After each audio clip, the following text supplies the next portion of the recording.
Assalamualaikum warahmatullahi wabarakatuh. Perkenalkan, nama saya Rafika Syaukia, NIM 1809070068 dari Prodi Ilmu Administrasi Bisnis, Fakultas Ilmu Sosial dan Ilmu Politik Universitas Sumatera Utara, pada mata kuliah Manajemen Investasi dengan dosen pengampu Bapak Nikolas Marpaung, SAB MSI.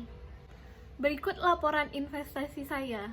Sebelum membahas mengenai laporan investasi, kita mesti mengetahui dulu instrumen investasi. Instrumen investasi diantaranya ada reksadana, obligasi, deposito, saham, dan emas. Pada kesempatan kali ini, saya memilih menginvestasikan dana saya dalam bentuk reksadana. Kenapa? Karena yang pertama, dengan minimal yang cukup rendah yaitu 10.000 dengan resiko yang bermacam dari rendah hingga tinggi, dengan tingkat likuiditas yang tinggi, dengan rasio rendah ke tinggi, dan tidak dikenakan pajak. Apa saja keuntungan investasi reksadana? Yang pertama, dana kita dikelola oleh seorang profesional. Yang kedua, investasinya terjangkau. Yang ketiga, cair bisa kapan saja. Yang keempat, biayanya relatif rendah. Dan yang kelima, potensi tingkat pengembalian yang lebih tinggi. Jadi, kapan waktu yang tepat untuk membeli dan menjual reksadana? Untuk membeli reksadana sendiri, kita bisa melakukannya secara rutin setiap periode, misalnya setiap bulan, dengan jumlah yang sudah dialokasikan dari pendapatan. Kalau untuk waktu menjual, kita dapat menjualnya saat benar-benar membutuhkan dana. Selain itu, saat performa reksadana menurun, atau saat tujuan investasi sudah tercapai. Apa saja indikator yang harus kita lihat untuk memilih reksadana yang baik? Yang pertama, tingkat return. Semakin tinggi keuntungan yang bisa diperoleh, tentunya akan semakin baik. Yang kedua, tingkat resiko. Setiap keuntungan pasti memiliki resiko. Semakin besar keuntungan, maka semakin tinggi resikonya. Yang ketiga, dana kelolaan atau AUM. Dana kelolaan atau sering disebut AUM atau Asset Under Management adalah dana yang dikelola oleh reksadana tersebut. Yang keempat, expense ratio, di mana expense ratio ini mengukur seberapa besar biaya yang dikeluarkan untuk mengelola reksadana. Dikarenakan saya memilih berinvestasi pada bibit, maka saya akan memaparkan sedikit mengenai bibit. Apa itu bibit? Bibit adalah aplikasi reksadana untuk membantu investor pemula memulai berinvestasi. Siapapun bisa melakukan investasi dengan optimal sesuai dengan level resiko. Bibit telah mengantongi izin resmi sebagai agen penjual reksadana dari Otoritas Jasa Keuangan atau OJK dengan nomor STTD Cap Strip 14-PM.21-2017. Kenapa saya memilih berinvestasi di bibit? Berikut keunggulan dari bibit. Yang pertama, aplikasinya mudah digunakan dengan tampilan yang menarik. Yang kedua, dipilihkan reksadana terbaik oleh robo advisor bibit. Yang ketiga, investasi yang dirancang khusus sesuai dengan profil resiko investor. Yang keempat, tanpa biaya pajak. Yang kelima, dana investasi minimal mulai dari 100.000. Ada 4 reksadana yang ada di bibit. Yang pertama, reksadana saham. Jenis reksadana yang sebagian besar alokasi investasinya diterapkan pada efek saham. Yang kedua, reksadana obligasi, di mana jenis reksadana yang sebagian besar alokasi investasinya diterapkan pada surat utang atau obligasi. Yang ketiga, reksadana pasar uang. Jenis reksadana yang investasinya diterapkan 100% pada pasar uang. Yang keempat, reksadana campuran. Jenis reksadana yang dana investasinya ditempatkan pada berbagai efek sekaligus. Ada 3 jenis investor berdasarkan profil resiko. Yang pertama, konservatif, di mana investor yang bertipe konservatif memiliki profil resiko yang rendah dan cenderung menghindari resiko. Yang kedua, moderat.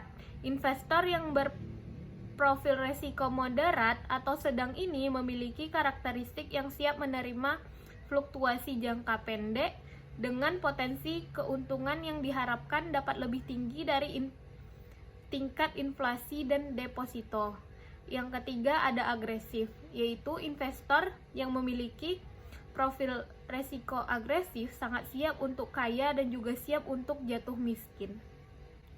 Berikut adalah analisis investasinya.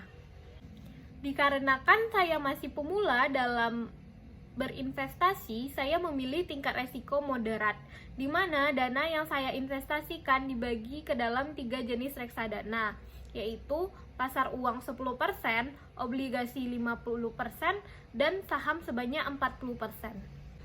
Aplikasi Bibit memiliki yang namanya Robo-Advisor, di mana Robo-Advisor ini dapat membantu merancang portofolio investasi reksadana. Dengan adanya Robo-Advisor ini dapat memudahkan pengguna untuk merancang portofolionya. Sebelum memberikan rekomendasi portofolio, kita diminta untuk memilih tingkat risiko investasi. Berdasarkan dari rekomendasi dari Robo-Advisor, saya memilih menginvestasikan dana saya sebesar 10.000 pada pasar uang, 50.000 pada obligasi, dan 40.000 pada saham dengan total jumlah investasi sebesar 100.000. Berikut adalah analisis sederhana Fund Fact Sheet Batavia Dana Kas Maksima. Berdasarkan Fund Fact Sheet Batavia, Dana Kas Maksima memiliki tingkat resiko yang rendah dan dapat dikatakan stabil dengan tingkat return plus 3,27%, exchange ratio 1,27%, dan total AUM 6,96 triliun. Dapat dikatakan meskipun tidak memiliki tingkat return yang tinggi, tetapi Batavia Dana Kas Maksima cukup dipercaya oleh investor melihat dari total AUM yang tinggi. Selanjutnya, Fund Fact Sheet dari Manulife Obligasi Negara Indonesia 2 Kelas A. Berdasarkan Fund Fact Sheet Manulife Obligasi Negara Indonesia 2 Kelas A memiliki pergerakan rendah hingga sedang dengan potensi pertumbuhan yang sedang, dengan tingkat return plus 7,96%, expense ratio 3,01%, dan total AUM 3,44 triliun.